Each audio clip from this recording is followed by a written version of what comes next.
محرم کے حوالے سے ایک بات کر لوں. یہ 10 محرم کا روزہ, رسول اللہ صلی اللہ علیہ وسلم نے ارشاد فرمایا کہ عاشورہ کا روزہ مجھے اللہ کی رحمت سے امید ہے کہ 1 سال کے گناہوں کا کفارہ ہے. تو بڑی فضیلت ہے.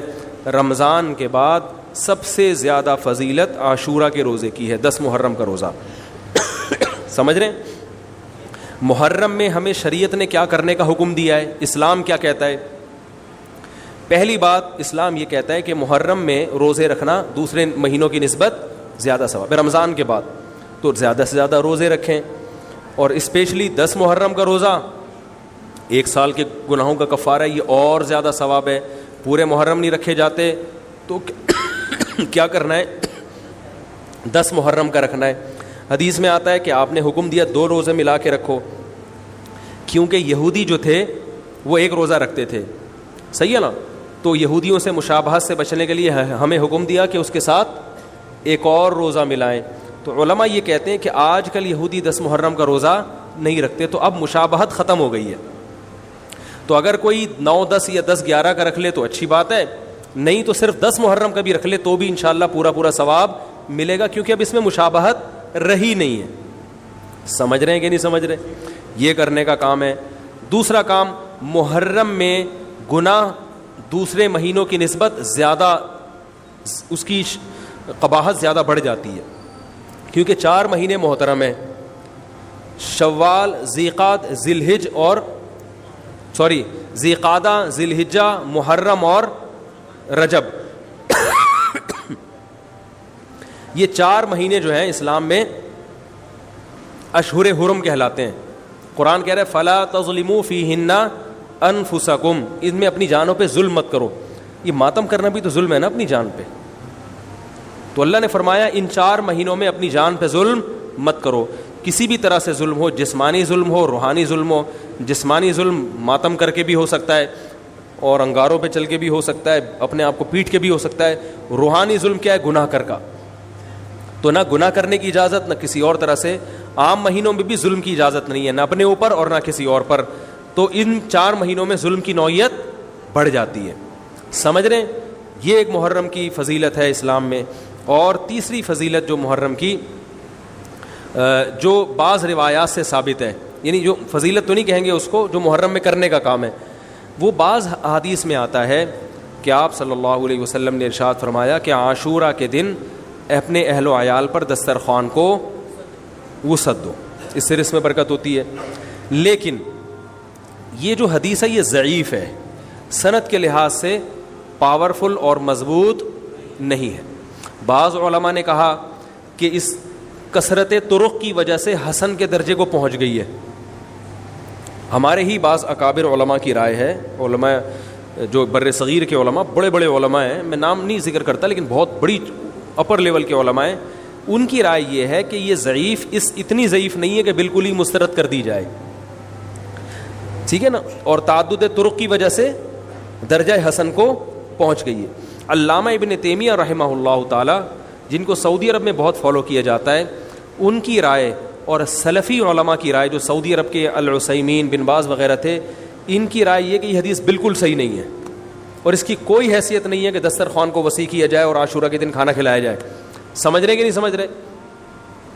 لیکن جو دوسری طرف معتدل علماء, معتدل سے مراد میں ان کو برا نہیں کہہ رہا, لیکن وہ انہوں نے حدیث کی جو, اب اگر آپ سندوں کی تحقیق کریں گے تو اس کو بالکل من گھڑت قرار دینا درست نہیں ہے. اگر سندوں کی تحقیق کریں گے تو ایسا معلوم ہوتا ہے کہ علامہ ابن تیمیہ رحمہ اللہ تعالی, جو ہمارے لیے قابل احترام ہے, انہوں نے اس حدیث کو رد کرنے میں تھوڑا مبالغہ سے کام لیا, غلو کیا ہے. ایسا نہیں ہے کہ بالکل ہی اس کی کوئی ویلیو نہیں ہے. تو ضعیف روایتیں ہیں لیکن کثرت طرق کی وجہ سے درجہ حسن کو پہنچ گئی ہیں. سمجھ رہے کہ نہیں سمجھ رہے؟ اس وجہ سے بعض علماء کی رائے, بلکہ جمہور کی رائے یہی ہے کہ محرم میں اگر کوئی اپنے بچوں کو جمع کر کے اچھا کھانا کھلا دیتا ہے 10 محرم کو, اور یہ حلیم شاید یہیں سے نکلا ہے, کہ یوں تو وہ اچھا کھانا ہو جائے گا, تو وہ کہتے ہیں کوئی حرج نہیں ہے. لیکن ایک بات جو دوسرے علماء کہتے ہیں, جو میری بھی سمجھ میں آتا ہے, بلکہ میں نے پہلے کہیں پڑھا تو نہیں, میرا دماغ اس طرف گیا, لیکن اس کی تائید میں علماء کے فتاوی مل گئے. دیکھو, اگر کوئی حدیث ضعیف ہو یا حسن ہو, تو صرف حسن ہونا کافی نہیں ہے، یہ دیکھا جائے گا کہ یہ دوسری صحیح حدیثوں سے ٹکرا تو نہیں رہی ہے. یہ بھی ایک فقہ کا اصول ہے کہ اگر ایک کمزور چیز ہے لیکن وہ طاقتور دلیل سے ٹکرا رہی ہے تو پھر اس کمزور چیز کو بالکل رد کیا جائے گا. تو عاشورہ کے دن روزہ رکھنے کا حکم ہے، یہ بالکل بخاری مسلم کی صحیح حدیث سے ثابت ہے. اور جو کھانا کھلانے والی روایت ہے وہ اس ٹکر کی نہیں، اس کو تو ابن تیمیہ جیسے محقق نے بالکل ہی کالعدم قرار دے دیا، بعض عرب علماء نے بھی بالکل کالعدم قرار دے دیا، اگرچہ ہماری رائے ہے کہ بالکل کالعدم نہیں ہے، لیکن بہرحال اس میں محدثین کا بڑا اختلاف ہوا ہے. جبکہ روزہ رکھنے والی جو روایات ہیں وہ بالکل بے غبار ہیں، ان کو سب صحیح مانتے ہیں. تو کھانا کھلانا اور روزہ جمع بولو بھائی نہیں ہو سکتا، اس لیے کہ اگر وہ روزے کا دن ہے تو کھانے کا دن نہیں ہے، کھانے کا دن ہے تو روزے کا نہیں. ابن تیمیہ رحمہ اللہ تعالیٰ کی رائے یہ ہے کہ بعض لوگوں نے شیعہ کی مخالفت میں غلو کیا ہے. شیعہ نے اس دن کو چونکہ منحوس بنا دیا 10 محرم کو، تو انہوں نے مخالفت میں اس دن کو ایک سیلیبریٹ کرنے کے لیے نا کھانا کھلانے کا حکم دے دیا کہ ہم منحوس نہیں سمجھتے بلکہ اس کا کیا کریں گے اپوزٹ کے کھاؤ اور کھلاؤ. تو انہوں نے کہا یہ بھی غلو ہوا ہے دوسری طرف. بھائی منحوس نہیں ہے، مبارک ہے ہماری نظر میں، لیکن اتنا مبارک کہ اس میں کھانا کھلانا اور یعنی عید والا عنصر کھانا کھلانا تو عید کے دن ہوتا ہے نا، تو عید نہیں ہے بہرحال. تو یہ بھی بڑی جاندار بات، اگرچہ یہ عقلی دلیل ہے مگر یہ ایسی نہیں ہے کہ بالکل اس کو کالعدم قرار دے دیا جائے. تو اب علماء نے دونوں حدیثوں کو تطبیق کی کوشش کی علماء نے کہ بھئی کھانا بھی کھلاؤ اور روزہ بھی رکھو، افطاری میں کھلا دو، سحری اور افطاری میں.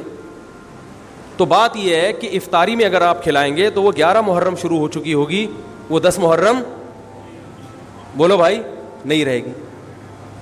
دوسرا سحری میں جو کھلانے کا مسئلہ ہے نا، سحری میں تو سحری میں جب ہم کوئی کہتے ہیں نا فلاں دن یہ کام کرنا ہے فلاں دن، تو اس سے لغت میں جو ذہن میں متبادر ہوتا ہے نا وہ دن کا وقت ہے، وہ 3:30 پونے 4 کا وقت نہیں ہوتا.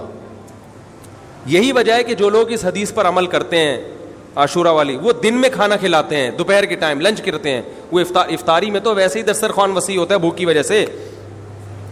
ارے بابا وہ تو ویسے ہی بچوں کو جب روزہ رکھا ہوا ہے تو اچھا کھلاؤ، سحری اچھی کراؤ، اور افطاری وہ تو ویسے ہی بھوک کی وجہ سے رمضان میں دیکھو نا کیسے کھلے دسترخوان ہوتے ہیں.